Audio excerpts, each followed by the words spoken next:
Alors, bonjour et bienvenue à cette session sur la planification du nouveau curriculum en mathématiques sixième année. Et aujourd'hui, on va parler des mois de novembre et décembre, un peu là, sur là, la planification que vous pouvez trouver sur le ARPDC. Est-ce que tout le monde a cette planification-là ou vous savez de quoi je parle ou oui, non? Ah, OK. Je vais vous montrer avant de partir. Ben, je vais faire la reconnaissance territoriale, puis après, je vais vous montrer où est-ce que vous pouvez trouver ça. OK, parce que c'est important. Donc, moi, je me présente Élise Morin, conseillère pédagogique au niveau francophone et immersion en français et en mathématiques. Maternelle à la sixième année. J'ai appris ça. Alors, je veux juste vous montrer peut-être pour si vous ne savez pas, vous pouvez aller sur le site de ARPDC. Donc, c'est ce site ici. Je vous suggère d'aller en français. OK? Et vous pouvez voir, si vous cliquez sur mathématiques, il y a une trousse avec plein de documents, dont la planification. Là, vous voyez là, tous les documents. On a numéroté le programme d'études. Donc, ça va être ça que je vais utiliser aujourd'hui. Il est ici, ça se trouve être programmation. Et on a inséré mathématiques et littératie financière ensemble. Donc, vous cliquez ici, vous allez avoir accès directement. Et là, vous allez voir le programme d'études qui a été numéroté ici. OK? L'autre fait important, c'est, attends, je vais retourner ici, que l'autre document qui fait partie de la trousse, c'est ici, la planification annuelle. OK? Donc, vous cliquez sur la planification annuelle. Vous voyez, on les a fait pour chaque année. On peut cliquer ici sur la sixième année parce que c'est de là qu'on parle. Alors, vous avez de septembre à juin. Alors, c'est sur ça que je me base pour faire ma présentation aujourd'hui sur la planification. Mais c'est pas une obligation, là. Vous n'êtes pas obligé, vous avez votre propre jugement pédagogique, didactique, mais c'est une suggestion qu'on vous fait. Donc, c'est à partir de ça que je vais faire ma présentation. Et tout ça, vous pouvez les imprimer, tout est gratuit. Et il y a aussi des documents de soutien. Voilà.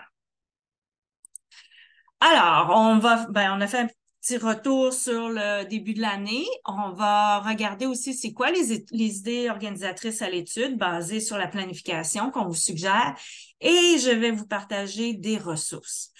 Un petit mot avant d'aller plus loin. Je veux juste vous dire, je sais que le programme de mathématiques en sixième année, il est lourd. Vous avez parce que nos élèves n'ont pas eu la chance d'avoir le programme de la maternelle à maintenant. Il y a des trous. Donc, moi, ce que je vous dis, là, on respire, prenez ça relax. Je sais que vous avez des examens à la fin de l'année. Je le sais, c'est facile pour moi de dire ça. Par contre, dites-vous que on peut pas tout faire. On est mieux de bien faire lentement que d'essayer d'aller couvrir tout en profondeur. Si on va reculer un petit peu, on va essayer d'aider nos élèves à avoir les connaissances qu'ils devraient avoir pour être en mesure de bien réussir dans notre programme d'études de sixième année. On va essayer de morceler l'enseignement de cette façon-là. OK? Donc, les idées organisatrices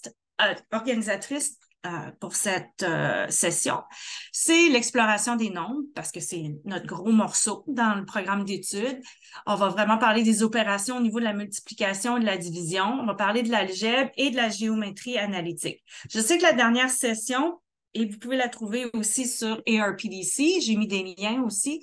On avait parlé de géométrie analytique, il y avait plein d'activités, donc, les sessions sont placées sur ARPDC avec tous les documents que je vous partage. Donc, vous n'avez qu'à utiliser ça, puis ça vous donne un bon départ, j'espère.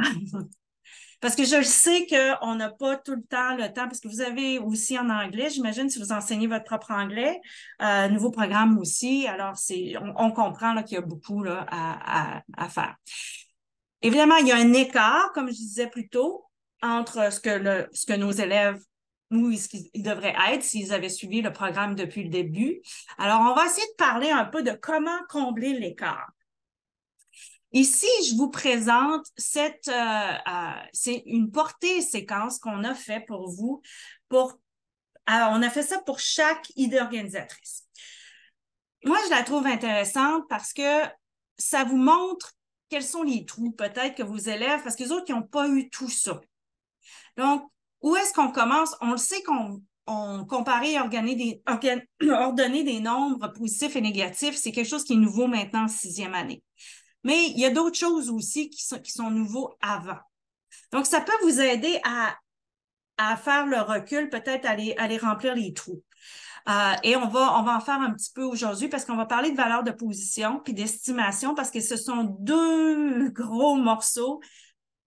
Puis j'imagine que vos élèves en sixième année, c'est pas tout le monde qui possède très bien, qui ont encore une compréhension fragile peut-être au niveau de la valeur de position.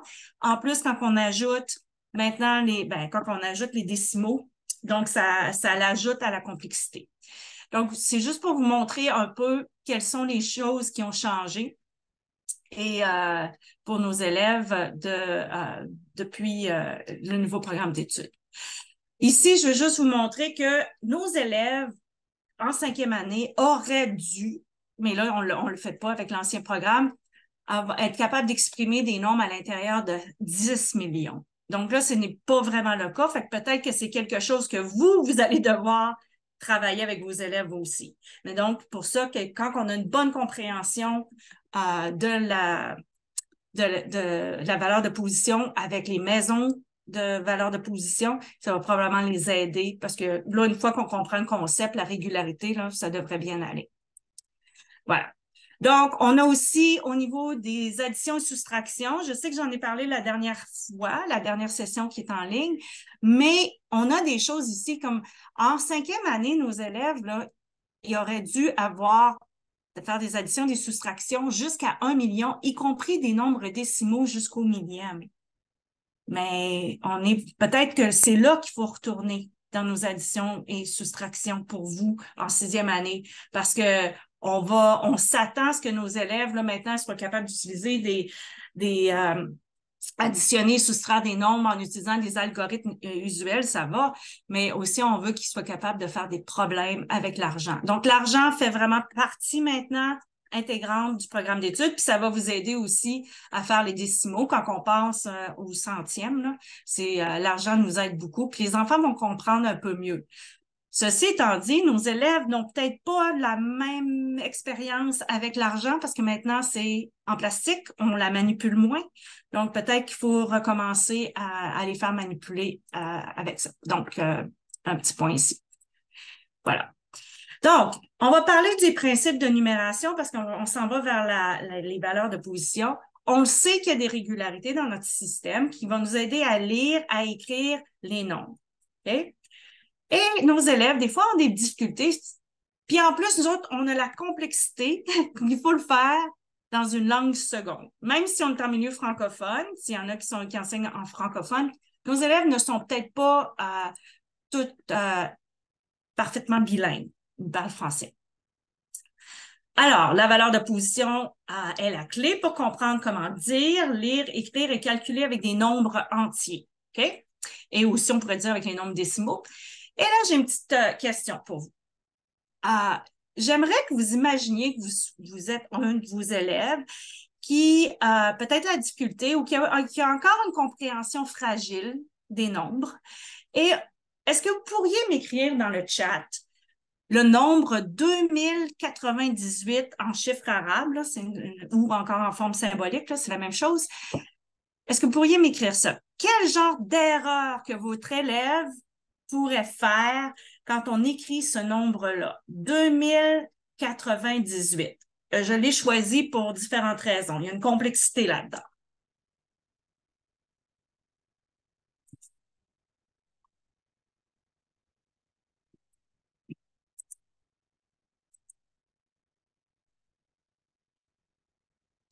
Oh, OK.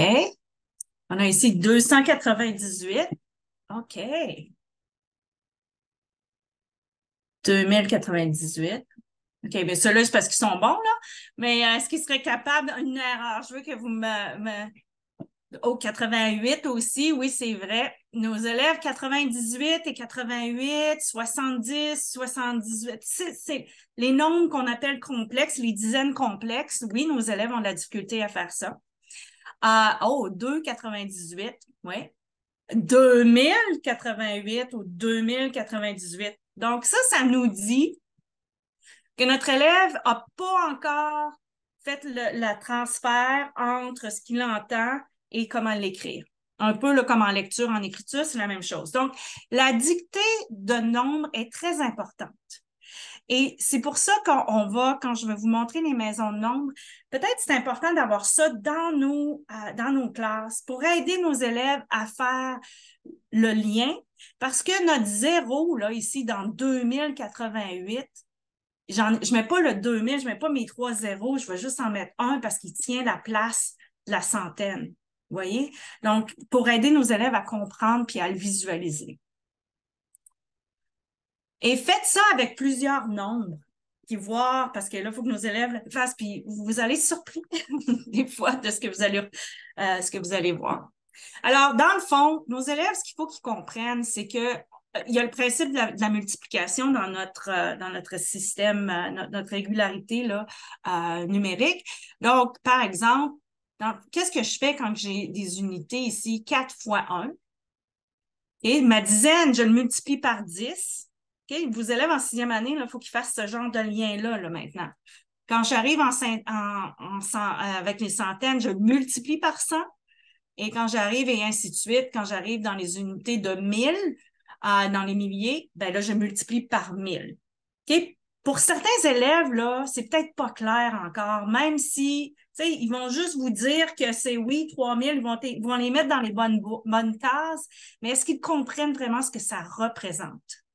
Alors, vous pouvez les faire utiliser, par exemple, une calculatrice pour qu'ils jouent avec ça, pour qu'ils puissent le voir.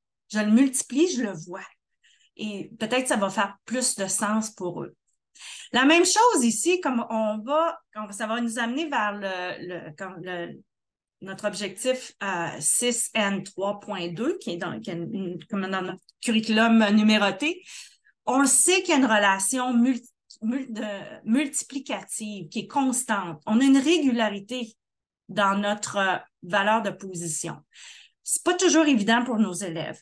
Donc, l'autre chose qu'on doit connaître, puis ça, c'est quelque chose qui est maintenant dans le programme d'études en 5e année, c'est la direction. Donc, si je m'en vais vers la gauche, j'augmente.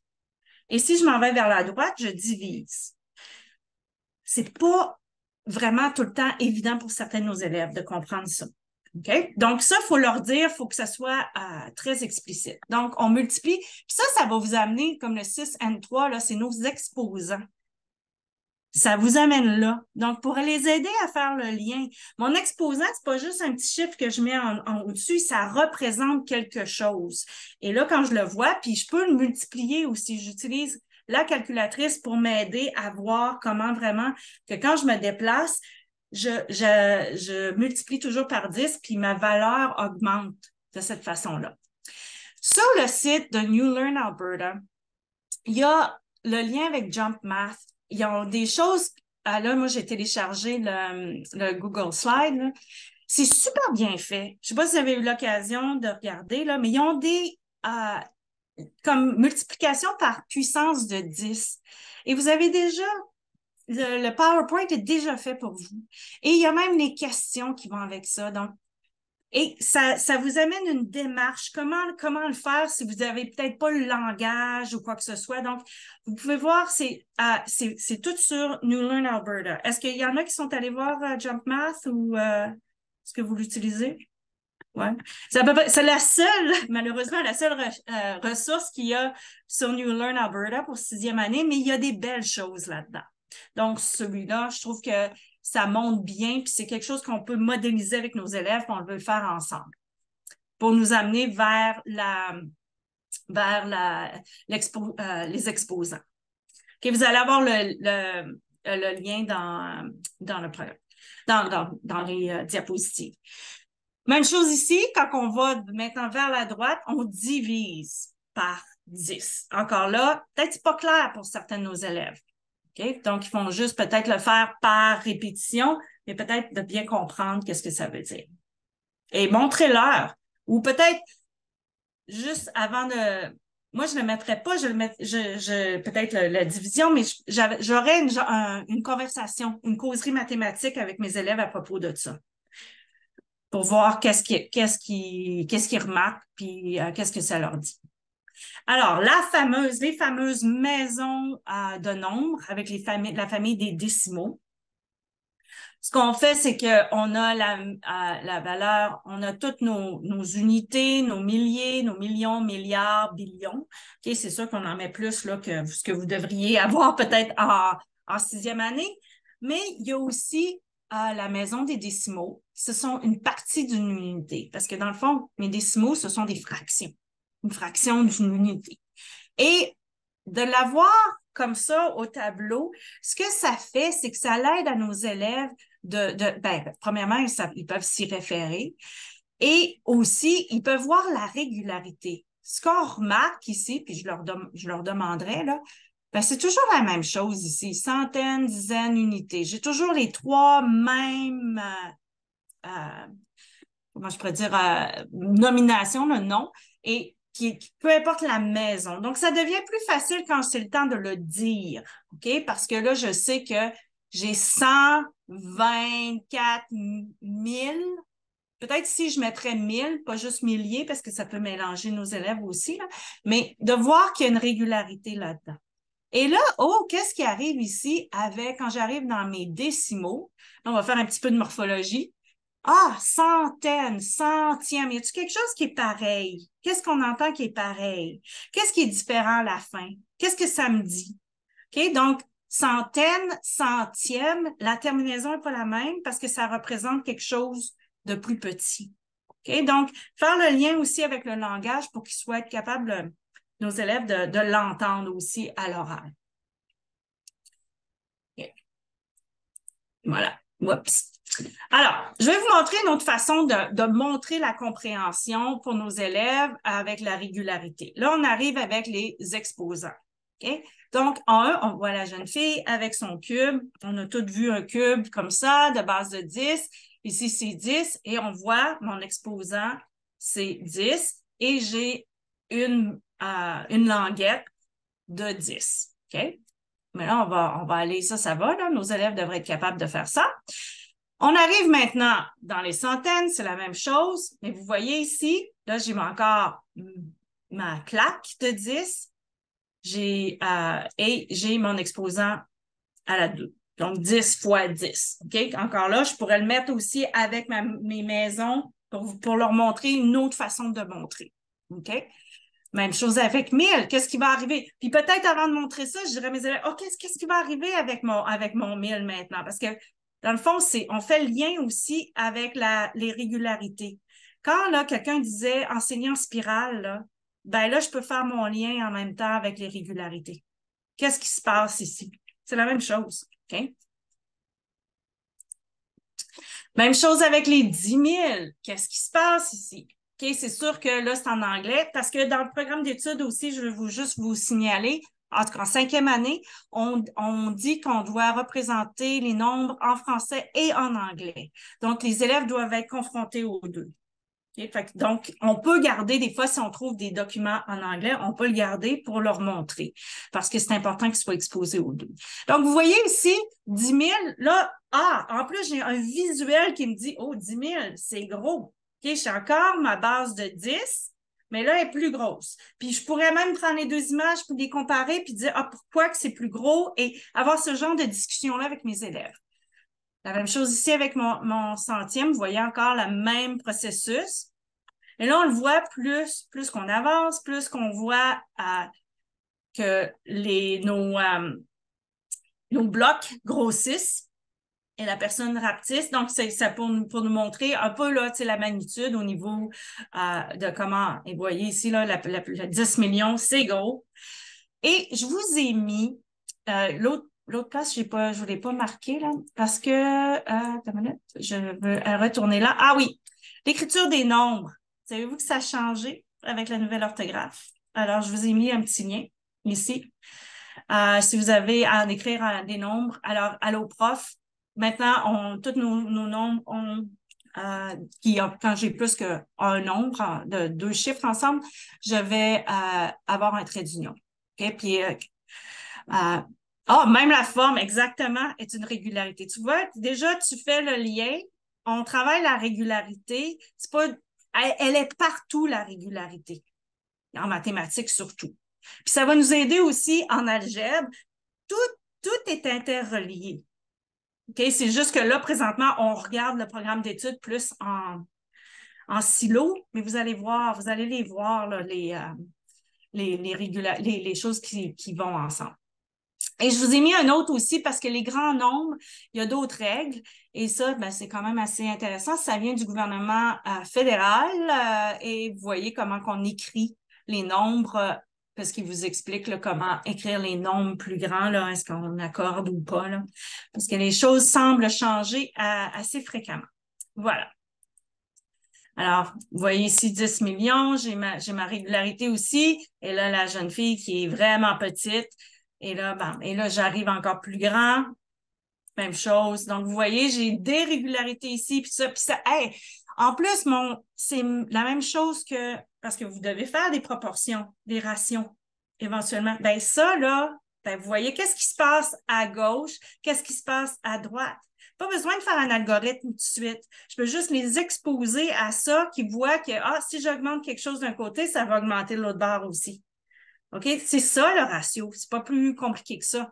C'est que des fois, on va trop rapidement vers l'algorithme. Alors que, dans le fond, des choses comme ça, faire une recette, on double la recette, ben, c'est ça un ratio. OK? C'est pas si compliqué que ça. Des fois, on se complique la vie. Alors, je veux juste vous mettre un peu au courant d'une recherche qui est quand même un petit peu troublante. Alors, ce qu'on a découvert, c'est que les élèves de 4e année ont été capables d'identifier correctement que les 4 languettes ici et les 3 cubes faisaient 43. Par contre, lorsqu'on leur a demandé combien il y en a si on aurait... non, combien il y en a si on les coupait en morceaux. OK? Donc là, je les divise. Et les 2 tiers des élèves ont répondu, je ne sais pas, il faudrait que je les compte. Alors ça me dit qu'on a ça c'est 4e année, 2 tiers. Ça veut dire qu'ils n'ont pas bien intégré que ça c'est 10. OK? Ils voient juste que on leur dit que c'est une dizaine, mais peut-être qu'ils ne comprennent pas que la dizaine est formée de 10 unités. Pour ce qui est ici, avec le bloc de 1000, les élèves de 6e et 7e année ont décrit le grand cube comme étant le cube des milliers, mais ont pensé que si on les découpait, il y aurait 600 petits cubes, puisqu'il y a 6 côtés, il y en a 100 chaque. OK? Pensez à ça quand vos élèves travaillent avec les blocs. Peut-être que ça l'affecte, pas peut-être, probablement que ça a un impact sur leur compréhension. Tu sais, souvent, on va utiliser ces manipulatifs-là, mais on s'attend pas on ne voit pas que nos élèves ont peut-être une compréhension fragile en les utilisant. Ça, c'est la nouvelle terminologie maintenant. On dit pas nos enfants qui ont des difficultés, on utilise la terminologie à compréhension fragile. Alors, une autre chose qui est importante, parce que j'imagine que vos élèves de 6e année ont peut-être encore une compréhension qui n'est pas à 100% au niveau des nombres décimaux. Alors, la même chose, comme on a vu avec les nombres entiers, il y a des entiers consécutifs, mais il y a aussi le même système de valeurs de position, c'est-à-dire que si ça va vers la droite, ça devient de plus en plus petit. Mais si ça va vers la gauche, c'est de plus en plus grand. Et que pour représenter un nombre compris entre 2 nombres entiers consécutifs, il faut noter le plus petit nombre entier suivi de la partie séparée par une virgule. En français, on va utiliser une virgule. En anglais, on va utiliser un point. OK? Donc, entre 4 et 5, par exemple, ça pourrait être 4,67. OK? Donc, et aussi, les nombres décimaux peuvent être divisés aussi comme des nombres entiers. OK? Puis parce que là, ça, vous avez à le faire en sixième année, la division avec des nombres décimaux aussi. OK? Donc, voilà, si je vous l'avais montré, on avait vu ça tantôt. Bon, OK, je me suis trompée, je l'ai mis deux fois. Alors, je vais juste vous montrer une petite activité ici. On a deux droites numériques et lequel est placé 3,56. Alors, ce que je demanderais à mes élèves, puis vous pouvez répondre, juste comme si je demandais à mes élèves, je vous le demande. Que remarquez-vous de ces deux lignes-là? Qu'est-ce qui vous étonne ou qu'est-ce qui vous surprend? Peut-être si vous voulez ou soit ouvrir votre micro ou encore écrire dans le chat. Qu'est-ce que vous remarquez puis qu'est-ce qui vous étonne?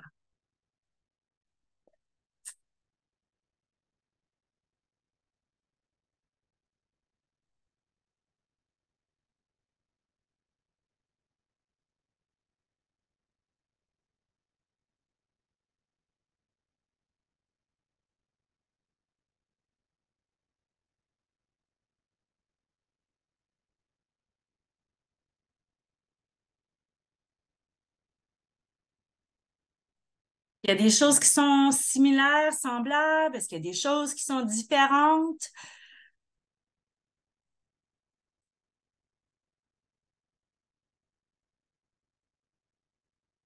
Le nombre n'est pas à la même position des points de repère. OK. C'est la même chose. Euh, OK. La même chose. OK. Attends un petit peu. Ah, c'est la même chose. Il y a plus de place pour les nombres plus petits dans la première droite. OK. Ici, tu veux dire vers la gauche. OK. Ouais. Il y a d'autres choses. Est-ce que Est-ce que c'est semblable? Est-ce que vous pensez si qu'est-ce qui manque sur ma droite numérique? Est-ce que vous trouvez qu'il y a quelque chose qui me manque sur mes droites numériques?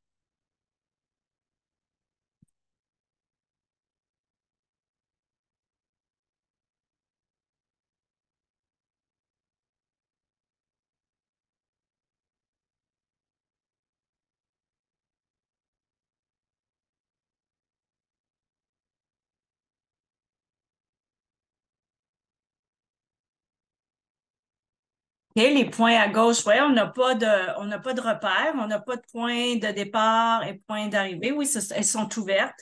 OK. Puis pour certains de nos élèves, là, ça va être mêlant. Hmm? Puis là, j'ai le même nombre, mais il n'est pas à la même position. Donc, ça change. Ça va changer. Donc, je pourrais poser comme question, quels pourraient être les points d'arrivée sur la première droite numérique et sur la deuxième? Est-ce que ça serait le même? Et pourquoi? Non? Oui ou non? Est-ce que ce serait le même point d'arrivée?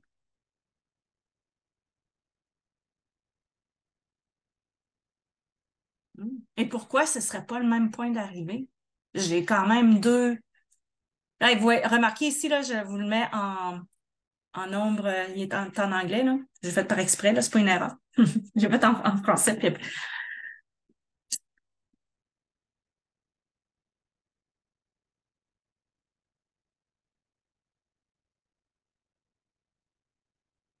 OK, ça dépend de la graduation, OK.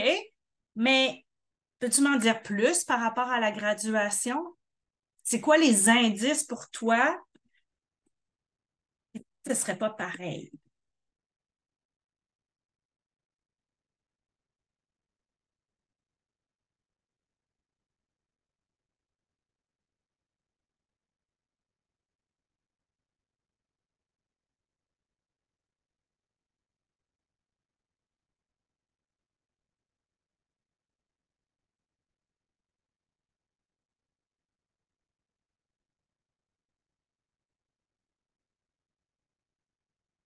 OK, le point zéro est important à situer, ouais. Est-ce qu'il serait plus proche en haut ou en bas, mon point zéro? Je vous pose des questions. Je vous fais travailler.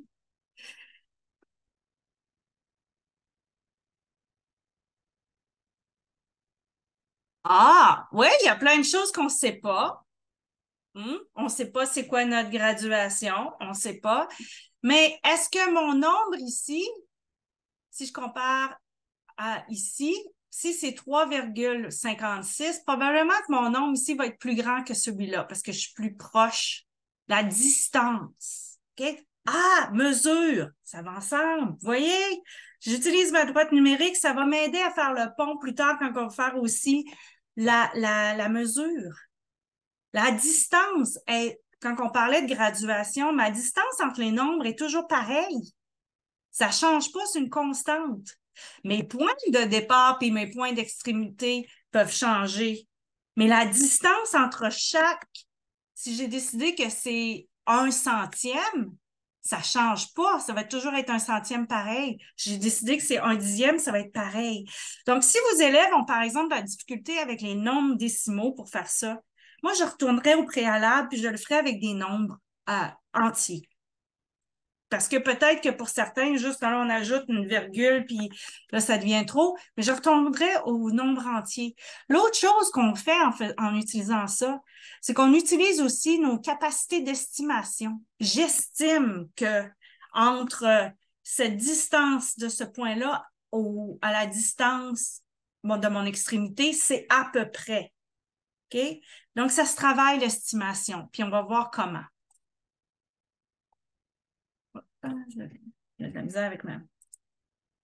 Alors, vous voyez ici, on pourrait aller encore un petit peu plus loin, même dans le même exercice. Je pourrais demander maintenant, tu peux-tu me donner 2 autres décimales qu'on pourrait les mettre? Ce que tu peux faire aussi, c'est d'avoir une corde à linge ou peu importe, et mettre le point comme ça, puis les élèves viennent physiquement le mettre eux-mêmes pour qu'ils puissent aussi comprendre la question ben, physiquement, c'est quoi cette distance-là entre les points. Okay? Qu'elle est toujours pareille. Parce que on sait que nos élèves, si on pas une bonne, on a toute une droite numérique mentale dans notre cerveau. On l'a développée. Mais nos élèves qui ont des difficultés, souvent, ils n'ont pas une bonne droite numérique mentale. Ils vont avoir des problèmes d'estimation. C'est quoi une quantité pour eux? Tu sais, je prends l'exemple en maternelle, on le voit très souvent. Là, quand on dit 100, c'est un nombre énorme pour un enfant de 5 ans. Rendu en 6e année, ben, on se rend compte que c'est pas si grand que ça. Là. Mais si j'ai encore la difficulté à estimer des petites quantités, ben, ça veut dire que peut-être j'ai pas une bonne droite numérique mentale. Donc, il faut retourner à ces préalables-là. Je vous ai mis aussi une corde à linge des décimaux. Tout est là pour vous. Vous avez la fiche pédagogique, c'est en français. Vous avez, donc, ça vous donne une idée là, de comment faire. Ça vient d'un site, c'est la dame, je me souviens pas de son nom. Ben, je pense que c'est une commission scolaire au Québec, mais ils font le programme d'études au Québec est quand même pas mal arrimé avec notre programme d'études. Donc, il y a plein de choses intéressantes, mais je fais la recherche pour vous, fait que vous n'avez pas besoin d'aller, c'est une chose de moins que vous avez à faire, mais donc ça va être un document auquel vous allez avoir accès aussi. Voilà. Alors, je vous ai mis d'autres activités. Ça, c'est des activités que j'ai mis pour 5e année aussi. La raison pour laquelle je l'ai mis en 6e année, c'est comme quand je vous disais, il y a des trous, là, des écarts à combler. Ben, retournez là vos préalables. Puis comme ça, après, une fois qu'il y a une bonne base, là, vous pouvez aller ailleurs. OK? Ça donne à rien de commencer à faire des divisions, multiplications avec les dixièmes et les centièmes s'ils ne comprennent pas encore qu'est-ce que c'est, qu'est-ce que ça représente. Tout ce qu'ils vont faire, c'est un algorithme, comme moi, j'ai fait pendant longtemps. Après ça, j'ai compris, une décimale, c'est une fraction. Je veux dire, tu sais, c'est pas... parce que j'étais très bonne en mathématiques pourtant. Mais c'est ça, parce que j'étais très bonne à faire des algorithmes. Alors, il y a plein d'activités ici qui vont pour vous dire comment utiliser. Vous avez des jeux, vous avez des cartes à tâches, comme par exemple un jeu de comparaison avec, encore là, ça vient de la même place, mais vous avez les fiches, les cartes de pointage, comment jouer avec les dés pour aider, ça vous dit quoi faire, d'utiliser des dés à 6 faces, et comment, tu sais, dans des ateliers, des fois, là, on veut avoir nos élèves puissent travailler sur des objectifs, mais des fois, si on n'a pas le temps de tout faire nos ateliers, mais là, je vous en donne beaucoup et vous avez plein d'activités comme ça. Il y a aussi, je ne sais pas si vous savez, Edmonton Catholic School Division, ils ont ça s'appelle des crates, mais ils ont aussi des choses en français. Lui, c'est une activité que je mets ici, là. Je sais que c'est un lien avec en 5e année, mais quand même, c'est quelque chose que vos élèves doivent faire. Vous avez toute la démarche pédagogique qui va avec ça et les objectifs qu'on va aborder. Vous avez même une grille d'évaluation. OK? Quand on parlait avec quelqu'un qui se posait la question de l'évaluation. Je sais que c'est pas nécessairement un objectif de 6e année, mais comme je dis, il faut retourner au préalable. Et vous avez plein de liens pour les activités. Donc, c'est déjà tout fait pour vous. Donc, vous cherchez des ressources, j'essaie de vous trouver le plus de ressources possibles qui pourraient être clés en main puis que vous pouvez utiliser demain matin dans votre classe. Bon, là, la planification, je passé beaucoup de temps là-dessus, mais je pense que c'est important. Là. On va regarder la planification pour ce mois, c'est les 2 prochains mois. Alors, on vous suggère, encore là, c'est une suggestion, il n'y a pas de police qui va être dans votre salle de classe pour vous dire qu'il faut que vous suiviez cette planification-là, mais on vous suggère de travailler quand on parlait des facteurs premiers, la décomposition de facteurs et l'exponentiation. Et on va travailler aussi la révision là, des faits mathématiques parce que maintenant, nos élèves, jusqu'en quatrième année, je pense, ils doivent avoir 12 par 12. Okay? Donc, peut-être c'est pas quelque chose que nos élèves connaissent encore. On va utiliser aussi encore des algorithmes pour travailler la multiplication et la division des nombres décimaux et des nombres naturels. Mais avant, il faut que nos élèves aient une bonne compréhension de certains prérequis. Alors, ici, repérer la base, c'est quelque chose qui est nouveau dans le programme d'études, l'exposant. Il y a un document qui est aussi sur ARPDC, mais je vous le mets ici, je vous le montre. Et c'est 6e année. On a créé un document par idée organisatrice parce que des fois, il y a des choses, c'est OK, qu'est-ce que ça veut dire encore? C'est quoi la définition? Est-ce que je pourrais avoir des exemples? Et on a, par exemple, le nombre, quels sont et vous cliquez, par exemple, une définition, je sais pas moi, modéliser la somme. Donc, on vous donne un exemple, par exemple, avec le plan cartésien, comment je pourrais modéliser donc une activité qui pourrait montrer ça. Vous avez pour chaque idée organisatrice, on en a pour l'algèbre, la géométrie analytique, la mesure, les statistiques. Donc, toutes les idées organisatrices sont là. Vous allez avoir accès au lien, mais c'est déjà sur ARPDC. Si vous cherchez concept clé dans ARPDC, vous avez ça. Et tout est cliquable et tout est gratuit. Vous avez accès à ça. OK? Donc, on a essayé de prendre des choses qui peut-être étaient, tu sais, comme par exemple la translation, qu'est-ce que c'est, bon. Voilà. OK. Maintenant, quand on parlait de décomposition de facteurs premiers, ça, c'est notre numérotation dans notre programme d'études. Donc, j'ai pris une image de ça. Je veux juste ressortir les verbes parce que c'est ça qu'on utilise pour enseigner nos habiletés et procédures, puis aussi pour peut-être évaluer.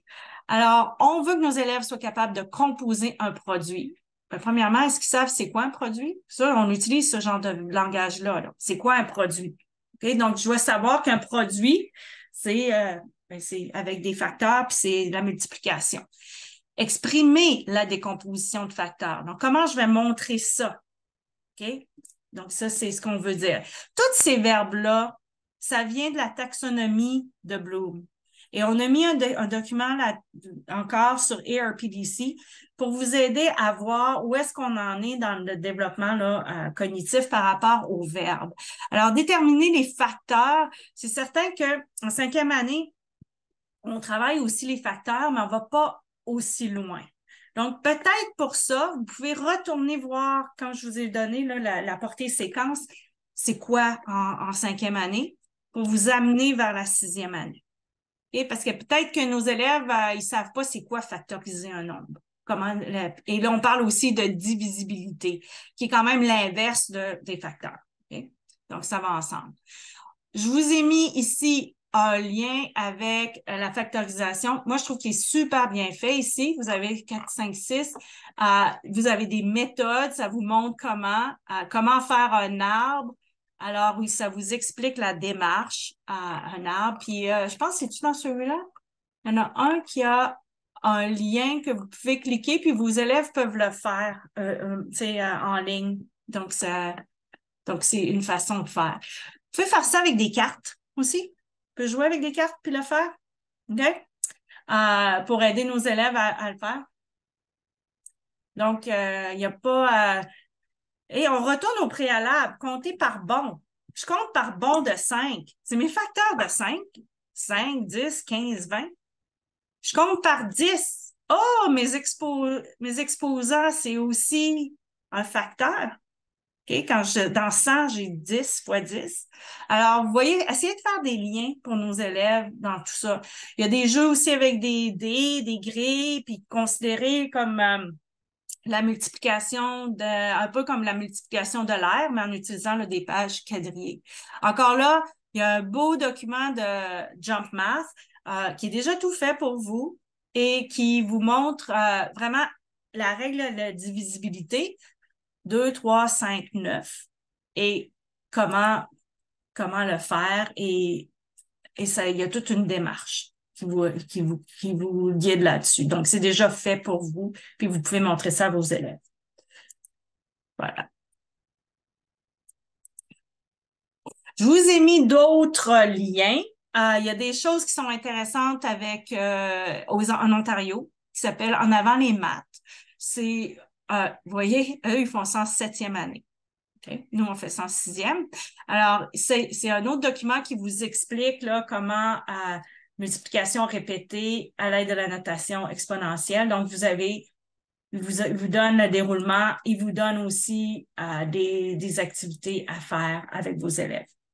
OK? Donc, ça va être le lien est là-dedans aussi.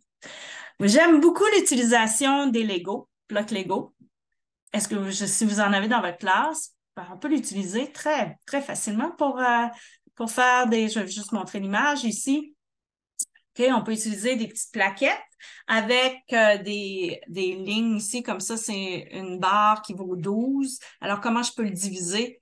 Et là, vous voyez, là, après, je peux faire mon lien aussi. Je peux l'utiliser la même affaire avec les fractions. OK? Mais, donc, ça, c'est une chose que des fois, les élèves aiment manipuler. Donc, on pourrait, si vous avez ce genre de plaquette-là dans votre classe, ben, c'est peut-être une façon de manipuler pour trouver les facteurs. Alors, ici, vous avez aussi toute la description de l'activité et le déroulement.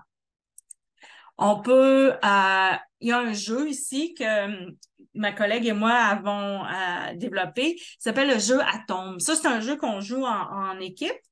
Et ce qu'on fait, c'est que, par exemple, on est 25 dans la classe, puis je veux dire le nombre, là, tout le monde se promène, je dis à mon signal, on se met, si je dis 5, tout le monde se met ensemble en groupe de 5. Et là, là, c'est facile de voir, est-ce que notre classe 25 se divise en 5? Peut-être pas. OK? Peut-être que oui, peut-être que non.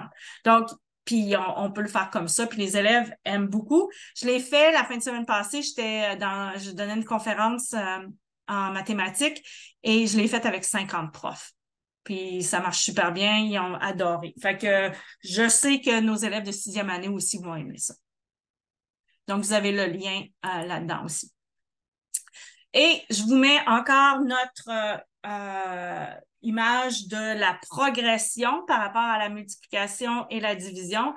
Ben, vous voyez là maintenant, nos élèves, là, vous autres, vos élèves, ils n'ont jamais eu ça, là. OK? Est-ce qu'ils sont capables de faire la multiplication jusqu'à 12? Ils devraient, parce que là, maintenant, c'est dans le programme d'études de quatrième année. En cinquième année, là, maintenant, ils font 3 chiffres par 2 chiffres. Est-ce que vos élèves l'ont? avant d'aller ici, là, peut-être qu'on devrait revisiter ce qui se fait en 5e année. OK? Juste pour que vous puissiez combler l'écart. Puis ça va vous aider, ça va vous amener là. OK? Donc, regardez ça et diviser les nombres naturels de 3 chiffres par des nombres naturels à un chiffre en utilisant les algorithmes usuels. Alors, je vais vous montrer un petit peu plus rapidement les algorithmes traditionnels de la multiplication parce que il y a souvent des questions, c'est quoi qu'on utilise? C'est quoi un algorithme traditionnel? Donc, ça vient du livre de Marion Small. Et elle vous donne, parce que là, nos fameuses bases pour multiplier ici, nos bases de 100. Alors, comment on fait ça pour la représentation là, visuelle? Alors, on vous donne, là, comme par exemple, 423 multiplié par 5. Alors, comment je vais faire ça? Là, je le fais de cette façon-là avec mes... et là, il y a toute cette démarche-là qui va vous aider à comprendre comment le faire. Peut-être que vous le faites déjà. Mais ce que j'aime ici, c'est l'algorithme de produit partiel. Je veux juste que vous preniez un instant puis regardez qu'est-ce qui est pareil puis qu'est-ce qui est différent entre nos deux algorithmes ici.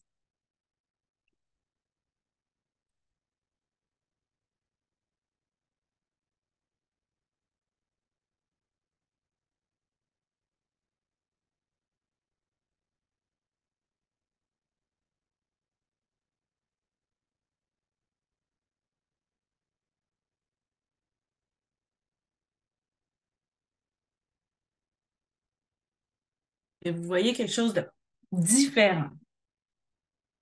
OK, il y a 3 étapes. Est-ce qu'ils sont pareils, les 3 étapes? Est-ce qu'elles sont pareilles?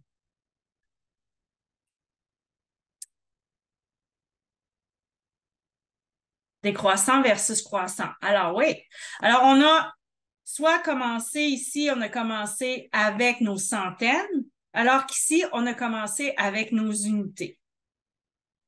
Mon produit est le même. D'accord? L'idée ici, c'est qu'avant d'aller là, avec l'algorithme usuel où on fait des retenues et tout, là, c'est qu'on veut que nos élèves comprennent vraiment qu'est-ce qu'on fait. On est en train de morceler notre multiplication. Je suis en train de multiplier, comme là, ici, là, c'est pas 4 que je multiplie, c'est 400 que je multiplie. Et là, comme la même chose ici, 2, c'est pas 2, c'est 20 que je multiplie. Parce que souvent, ils vont juste faire 5 fois 3, puis là, ils vont mettre 8, puis 15, puis là, ils vont mettre la retenue là, 5, 10, 11, mais ils ne comprennent pas vraiment ce qu'ils font. OK? Donc, le faire comme ça et de le modéliser avec eux, ça va les aider de comprendre ça va avec ma valeur de position. Qu'est-ce que je fais? Je suis en train de travailler la valeur de chaque nombre. C'est pas 2 ici, c'est 20. OK? On peut commencer. Et l'autre chose qui est intéressante, que je commence par les centaines ou que je commence par les unités, ça ne change pas mon produit. C'est invariable, c'est pareil. OK? Donc, ça montre ça aussi. Alors que si on faisait par nombre, l'algorithme traditionnel qu'on utilise, ben, probablement que ça changerait un peu le total si on commençait par la centaine versus l'unité. Alors, une autre façon de le faire aussi, ça pourrait être de le montrer visuellement, la méthode de l'air. Ah, là, on fait notre lien avec la mesure. OK, donc, je prends un rectangle ici qui est de 423 par 5, mais là, je peux diviser en morceaux qui vont être plus faciles à multiplier. Puis, je le modélise ici aussi.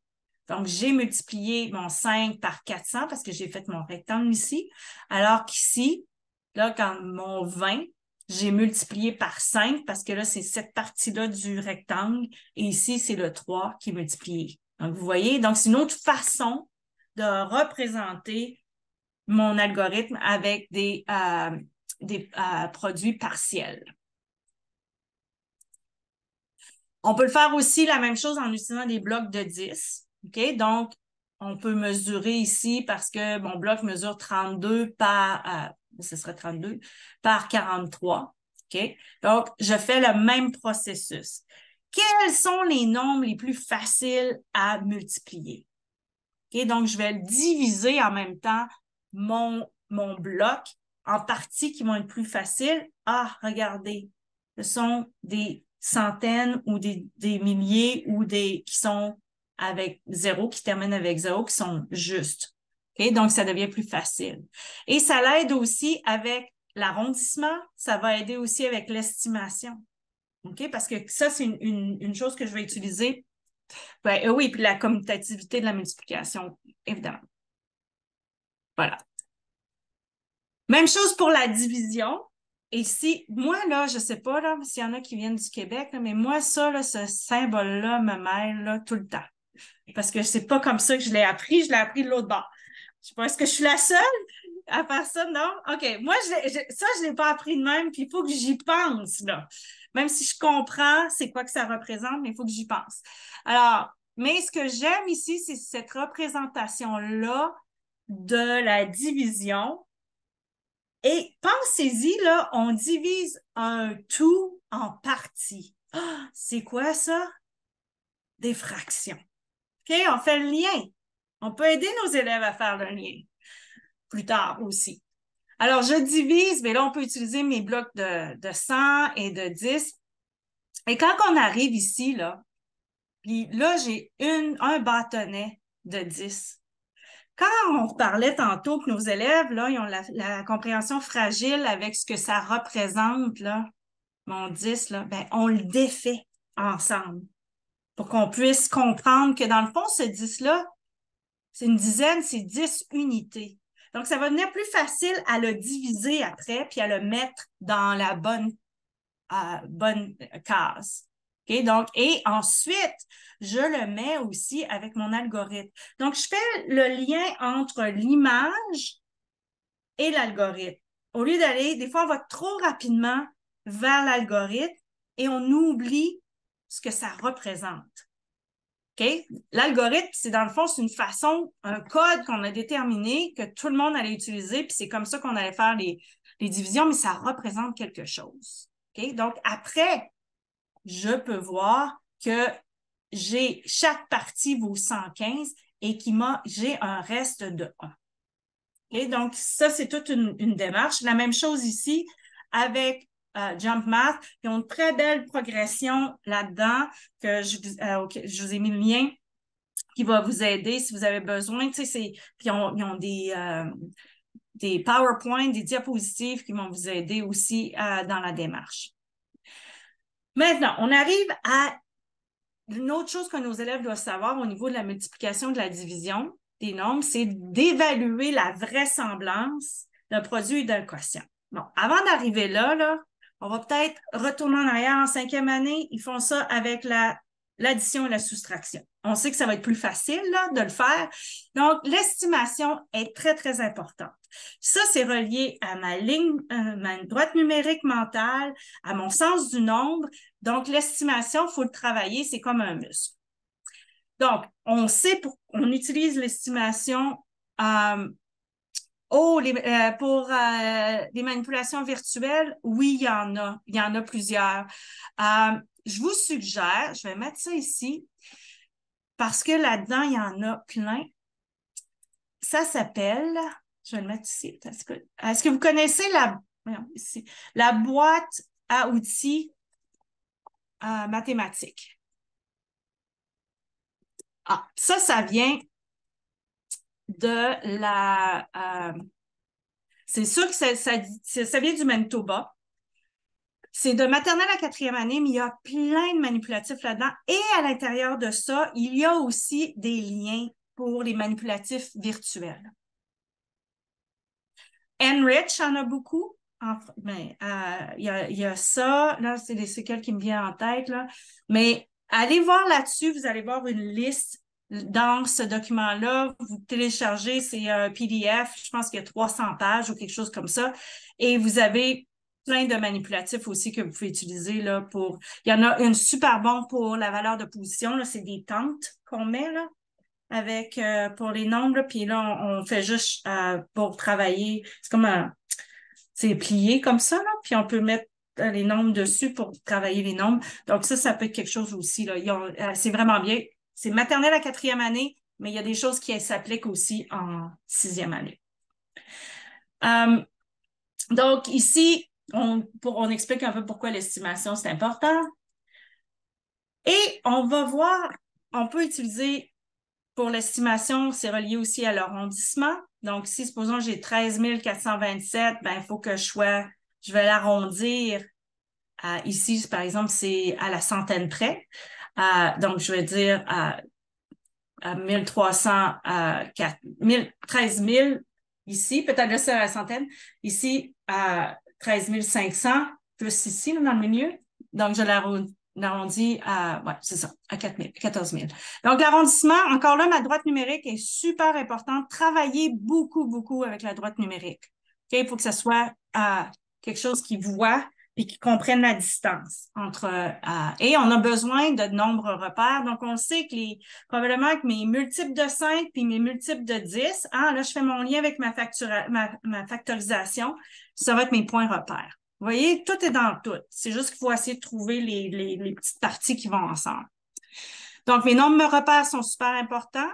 Et j'ai 2 beaux livres, dont celui-là, je vais arrêter mon partage, puis je vais vous montrer puis je vais enlever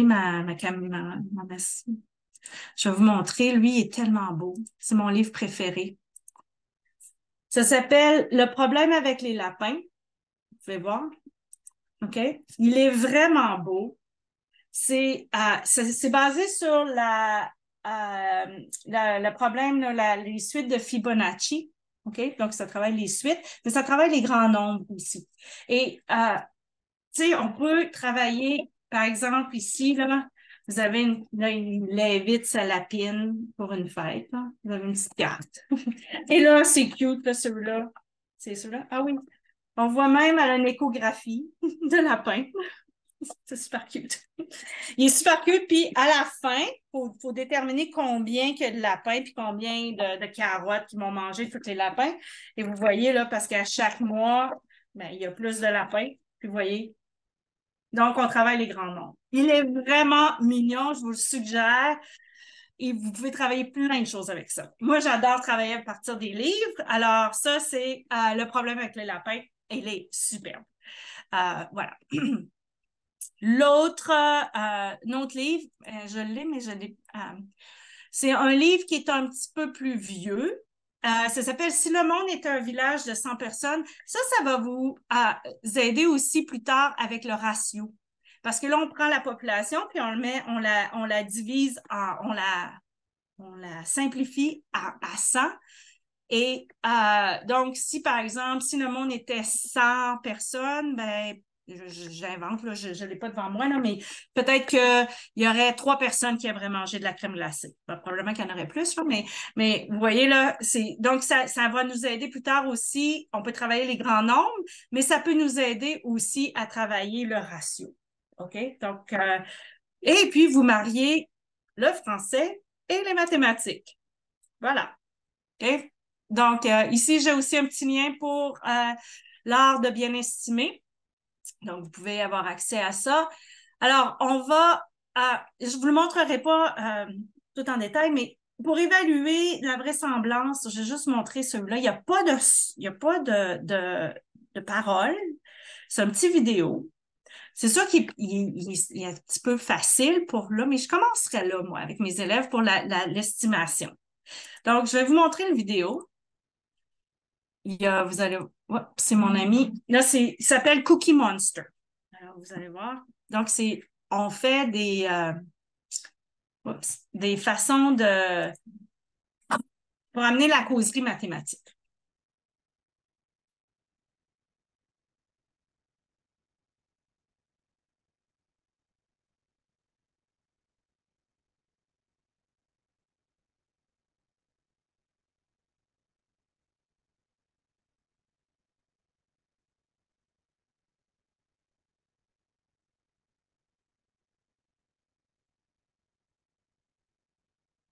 Là, il est en train de manger, là, on n'entend pas, là, j'ai pas mis le son, là, mais il mange.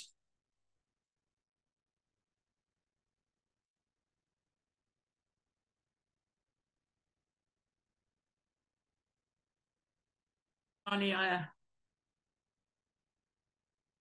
OK? Donc, ça, c'est le premier vidéo. Là, je vous montrerai pas toutes les vidéos, là, mais là, on pose la question. Qu'est-ce que vous avez... Oups, qu'est-ce qui se passe? Qu'est-ce que vous avez remarqué? Qu'est-ce qui vous étonne? Qu'est-ce que vous pensez qu'on va faire? Donc, ça l'amène nos élèves, quand on parle d'inférence aussi, en français, ça nous aide nos élèves aussi à parler. Donc, vous avez les vidéos et vous avez, ils appellent ça three acts, mais vous avez encore là la procédure. Et on veut savoir combien de biscuits restent. Donc, on travaille l'estimation, mais avec des problèmes réels. Donc, vous avez tout ça. Je vous ai mis le lien. Il y en a plein ici. Là. Si vous allez sur Three Acts Task, vous pouvez voir, là, il y en a sur tout. Il y en a même plus tard, quand on va travailler les ratios, il y en a aussi. Donc, ça va vous aider. Et il y a celui-là. Oups, je vais l'avancer. OK. J'ai celui-là aussi qui est la même chose, mais cette fois-ci, c'est The Water Boy. C'est travailler là avec, il boit là, de l'eau, là, une bouteille d'eau. Donc, vous voyez la bouteille d'eau. Là, je vais travailler peut-être mes nombres décimaux ici, peut-être avec, parce que c'est 1,5 litres. Donc, il boit, on doit estimer, c'est la première partie, on estime. Et ce que je ferais aussi avec mes élèves, tu sais, par exemple, quand tantôt on faisait la droite numérique avec les nombres décimaux, ben, les estimations de nos élèves, je les mettrais sur la ligne, puis en même temps, je modélise, puis en même temps, on voit quel est l'écart entre nos élèves. Est-ce qu'ils sont pas mal tous pareils ou est-ce qu'il y en a qui sont complètement champ gauche, là, ils n'ont aucune idée de quantité? Mais plus qu'on fait ça, plus que nos élèves vont être capables de développer là, cette ligne numérique mentale et d'être meilleurs dans leur estimation. Je commencerai petit si vos élèves n'ont pas fait beaucoup d'estimations comme ça. Avant d'aller dans des nombres plus grands. Parce qu'on sait plus que nos nombres sont grands, plus que la précision diminue, c'est normal. Mais là, tu sais, donc on veut pas non plus que nos élèves, on veut qu'ils soient bons tout de suite, qu'ils fassent, qu'ils soient bons pour qu'ils puissent continuer à le faire, à vouloir le faire. Parce que souvent, j'imagine que vous voyez en sixième année, on a des élèves qui ont décroché là, des maths qui trouvent ça difficile. Okay? Donc, Donc, je vais passer rapidement ici, mais une façon, par exemple, quand on parlait de vraisemblance de somme ou de produit ou de quotient, on pourrait demander à nos élèves, alors en utilisant les chiffres de 0 à 9 une seule fois, trouve la plus grande somme possible. Donc, moi, je soit qu'ils travaillent en petite équipe ensemble, les élèves, et ils essayent de, là, voyez-vous, là, j'ai fait 3 chiffres à 2 chiffres. Alors, quelle pourrait être la plus grande somme? En même temps, je travaille ma valeur de position parce que probablement que je vais mettre un 9 là. OK? Probablement. Mais, en même temps, peut-être pas. OK? Donc, donc, ça, c'est une façon de faire. On a la même chose. Par exemple, on pourrait avoir un critère de plus. Par exemple, si je travaille mes soustractions avec des décimaux, ben là, il doit être plus grand que 7 dixièmes. Alors, comment ils vont faire ça? Comment ils vont manipuler ça? Mais c'est ça, je ne fais pas ça tout de suite, là. Je ferai ça peut-être un petit peu plus tard. La même chose qu'on peut faire. Là, cette fois-ci, je vous ai mis une droite numérique. Trouve le produit entre 100 et 200. Donc, là, ça me donne là, un écart. Je dois savoir à peu près un produit. Oh, qu'est-ce que je vais faire? Là, je vais multiplier par euh, avec deux nombres. Peut-être qu'ici, je vais mettre un zéro parce que ça va me donner une unité. Ça va être peut-être plus facile. Vous voyez, donc, puis là, posez les questions aux élèves. Comment vous en êtes arrivé à ça? Puis ils peuvent comparer entre eux autres aussi quel genre de produit qu'ils ont trouvé. Puis donnez-leur le temps de réfléchir puis de manipuler ça. La même chose pourrait être faite ici avec la division. Trouve un quotient. Puis encore là, j'utilise mon langage. Trouve un quotient petit, alors, plus grand que 10, mais, ah, non, c'est moi qui s'est trompé. OK. Plus petit que 10 et plus grand que 20. Donc, j'aurais dû faire l'inverse. Donc, mais on peut utiliser la droite numérique pour aider nos élèves à le faire. OK? Donc, c'est encore, tu sais, comme je vous dis, là, j'essaie de mettre, d'emboîter toutes les choses que dont je vous parle, pour les mettre ensemble pour que vous puissiez voir comment tout se rattache ensemble. Et je vous ai mis un autre, celui-là pour diviser et multiplier des nombres décimaux. Je sais, ça fait peur, là, mais c'est pour, ça s'appelle hanging by a hair parce qu'il y a quelqu'un qui s'est tenu par ses cheveux. Donc, c'est estimer encore là combien de cheveux que j'aurais besoin pour me tenir selon mon poids. OK? Donc, il y a toute une démarche là-dedans, mais encore là, vous avez une vidéo qui vous montre. Donc, c'est des situations réelles. Puis c'est pour montrer à nos élèves aussi que les mathématiques, c'est pas juste des algorithmes, là. Les mathématiques, c'est un langage qui explique le monde qui est autour de nous. Alors, voilà. OK. Et je vous ai mis aussi ça vient du jardin de Vicky. Là, je vous ne mettrai pas le lien direct, mais si vous avez accès au jardin de Vicky, il y a beaucoup, beaucoup de choses aussi en mathématiques. Ça vient du Québec, mais il y a beaucoup de choses qui sont pas mal comme nous. Et, je vais aller rapidement pour l'algèbre, mais je vous ai mis, nos élèves doivent connaître en premier parce que c'est quelque chose qui est nouveau. Au niveau de l'ordre des opérations, maintenant, c'est en 5e année qu'ils apprennent ça. Là, vous devez l'enseigner. Peut-être avant d'aller avec les parenthèses, peut-être on va aller un peu plus bas. Et il y a une vidéo, là, il y a un humoriste québécois, là, tu sais, dans le temps de la COVID, là, Télé-Québec c'était les suppléants. Puis c'est un humoriste qui fait une capsule là, sur le PANDAS à propos et donc, il explique. Et je vous ai mis ici des liens avec JobMath. Je vais rapidement ici, là. D'autres documents aussi pour l'algèbre et le vocabulaire. Vous allez avoir accès à tous ces liens-là. Et plein d'activités. Est-ce que vous connaissez Solve Me Mobiles? C'est super, c'est des mobiles. Il y a différents, là, c'est un niveau plus facile, là, mais ça peut aller plus loin parce qu'on travaille d'égalité des expressions numériques.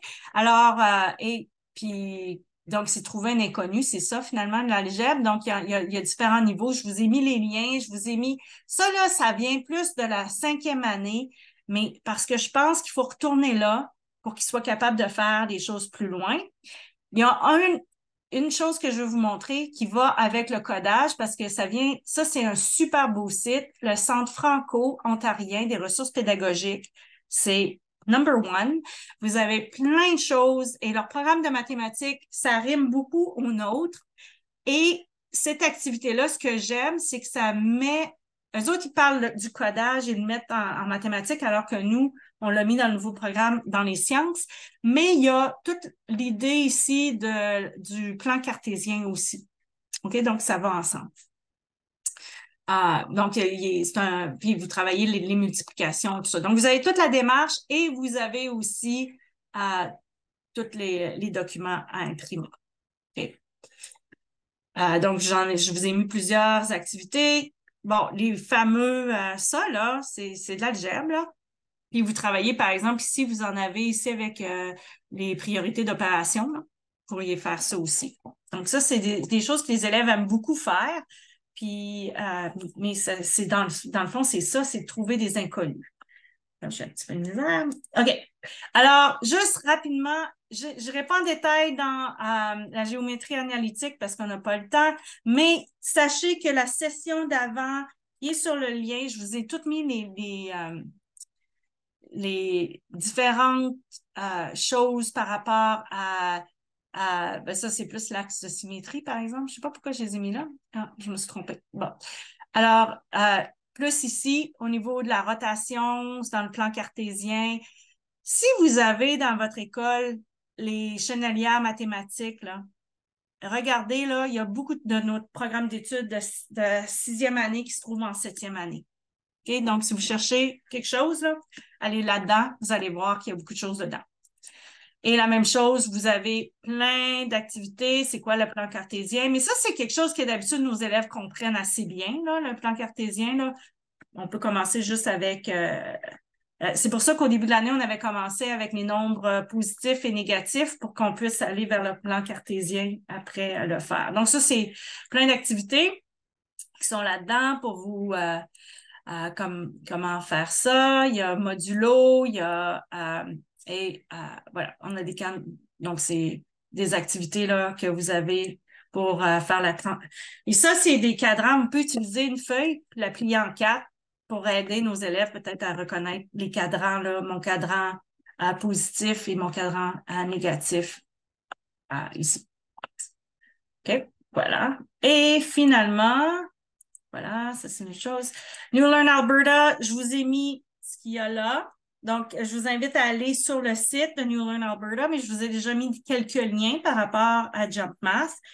C'est à ce moment-ci, c'est la seule chose qu'il y a sur New Learn Alberta en mathématiques. Sauf que je vous invite fortement à aller sur Boards, des tableaux sur New Learn Alberta, et vous pouvez publier vos propres choses aussi.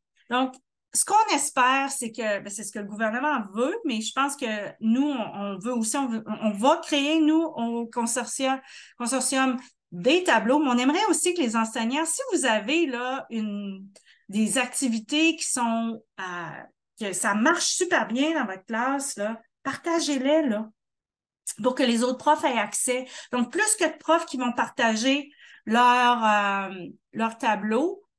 Est-ce que vous savez comment ça fonctionne, les tableaux, ou pas? OK, peut-être la prochaine session, je vais passer un petit peu de temps sur les tableaux pour vous montrer comment on peut les faire, puis comment c'est lié aux résultats d'apprentissage. Donc, comment tout va être relié pour qu'on puisse créer une banque de données entre nous, puis qu'on puisse s'appuyer, parce que si tout le monde en Alberta, les profs de sixième année commencent à créer des choses, donc vous allez avoir des ressources. C'est ça l'idée. Voilà. Et finalement, je suis très consciente que je dépasse le temps un peu pour vous, mais j'ai ici, OK, bon. Donc, un vidéo explicatif. On a d'autres formations à venir qui vont plus spécifiques à certains aspects qui peuvent être un petit peu plus un défi, peut-être dans le programme d'études. Donc, les fractions, 23 novembre pour la sixième année. L'algèbre va être le 24 janvier pour 5-6e parce qu'il y a beaucoup de choses qui se ressemblent.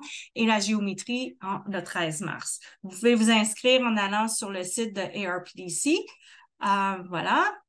Et je vous invite à vous abonner même si vous êtes en immersion, parce que maintenant, la consortium francophone, ce qu'on essaie de faire, c'est parce qu'on a le même programme en mathématiques, hein, qu'on soit au francophone ou qu'on soit en immersion, pourquoi pas s'entraider? Donc, si vous voulez savoir quelles sont toutes les offres qui se font en session en français, je vous invite à vous abonner à l'infolettre ou encore aller sur leur page Facebook qui ont été faites. Puis comme ça, vous allez être au courant des choses qui se font en français.